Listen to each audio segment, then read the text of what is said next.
नमस्कार, आपका स्वागत है। दोस्तों, नवरात्रि का पर्व चल रहा है। जैसे कि हम सब जानते हैं, नवरात्रि में माँ दुर्गा के 9 अलग अलग स्वरूप की पूजा की जाती है। यूं तो हिंदू धर्म में हर त्योहार का एक विशेष महत्व होता है, लेकिन नवरात्रि का खास महत्व होता है।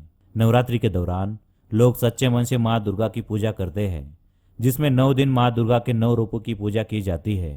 हिंदू धर्म में नवरात्रि के पर्व पर लगभग हर घर में कलश की स्थापना की जाती है। नवरात्रि के पहले दिन जहां कलश स्थापना कर देवी मां का आह्वान किया जाता है, वही नवरात्रि के 9 दिनों का पर्व कन्या पूजन के बाद समाप्त होता है। नवरात्रि में अष्टमी और नवमी तिथि का विशेष महत्व होता है। 13 अक्टूबर बुधवार को दुर्गा अष्टमी या महाअष्टमी है। 14 अक्टूबर गुरुवार को महानवमी मनाई जाएगी। हिंदू धर्मशास्त्र के अनुसार इन दोनों ही तिथियों में कन्या पूजन किया जाता है। नवरात्र में व्रत करने वाले उपवासों के लिए कन्या पूजन करना परम अनिवार्य माना गया है। मान्यता है कि कन्याओं को भोजन करवाने से माता रानी प्रसन्न होती है और भक्तों को सुखी व संपन्न रहने का आशीर्वाद प्रदान करती है। इसी के साथ कन्या पूजन में कन्याओं को उपहार देने की प्रथा काफी समय से चली आ रही है। कन्या भोज करवाने के बाद कन्याओं को उपहार देकर विदा किया जाता है। मान्यता है कि ऐसा करने के बाद ही आपके व्रत पूर्ण माने जाते हैं और आपको देवी माँ का आशीर्वाद मिलता है और आपको धन धान्य और ऐश्वर्य की प्राप्ति होती है। लेकिन कन्या पूजन से जुड़े कुछ नियम और कुछ ऐसे उपाय शास्त्रों में बताए गए हैं, जिसका अनुसरण करने से देवी माँ आपकी हर समस्या को नष्ट करती है और आपका जीवन धन धान्य और ऐश्वर्य से भर देती है। तो चलिए जानते हैं कन्या पूजन से जुड़े कुछ नियम और उपाय।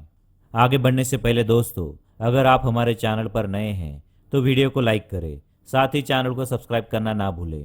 पहली बात, अपने घर में बुलाई जाने वाली कन्याओं की आयु 2 वर्ष से 10 वर्ष के भीतर होना चाहिए।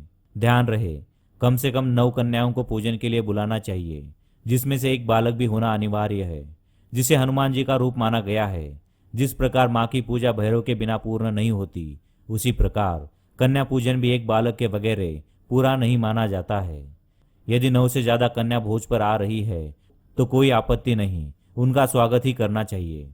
धार्मिक एवं पौराणिक शास्त्रों के अनुसार पहली कन्या की पूजा से ऐश्वर्य, दूसरी कन्याओं की पूजा से भोग और मोक्ष, तीसरी कन्या की पूजा अर्चना से धर्म, अर्थ व काम, चौथी कन्या की पूजा से राज्य पद, पांचवी कन्याओं की पूजा से विद्या, छठी कन्याओं की पूजा से 6 प्रकार की सिद्धियां, सातवीं कन्याओं की पूजा से राज्य, आठवीं कन्याओं की पूजा से संपदा, अष्ट सिद्धि और 9वीं कन्याओं की पूजा से नवनिधि तथा पृथ्वी के प्रभुत्व की प्राप्ति होती है।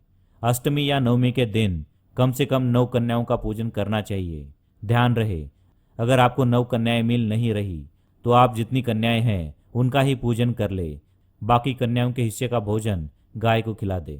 सबसे पहले कन्याओं और लड़के के पैरों को स्वच्छ जल से धोएं और लड़के के पैरों को स्वच्छ जल से धोएं और उन्हें आसन पर बिठाएं। सभी कन्याओं और लड़के को तिलक लगाएं। इसके बाद कन्याओं और भैरव स्वरूप लड़के की आरती करें। कन्याओं को भोजन खिलाए। कन्याओं को भोजन खिलाने से पहले मंदिर में मां को भोग अवश्य लगा देना चाहिए। कन्याएं जब भोजन कर ले तो फिर उन्हें प्रसाद के रूप में और अपने सामर्थ्य अनुसार दक्षिणा अवश्य दे। सभी कन्याओं और भैरव स्वरूप लड़के के चरण स्पर्श कर उपहार दे और कन्याओं को सम्मान पूर्वक विदा करे। ऐसा माना जाता है कि कन्याओं के रूप में देवी माँ ही आपके घर आती है। तो चलिए अब हम जानते हैं कन्याओं को उपहार देते समय किन चीज़ों को हमें अवश्य ध्यान देना चाहिए। कन्या पूजन के बाद कन्याओं को उपहार देने का विशेष महत्व होता है। धार्मिक मान्यताओं के अनुसार कन्याओं को दक्षिणा देने से माँ दुर्गा प्रसन्न होती है और आपकी सभी मनोकामनाएं पूरी करती है। दिए गए उपहार के बदले देवी माँ 1000 गुना फल आपको देती है।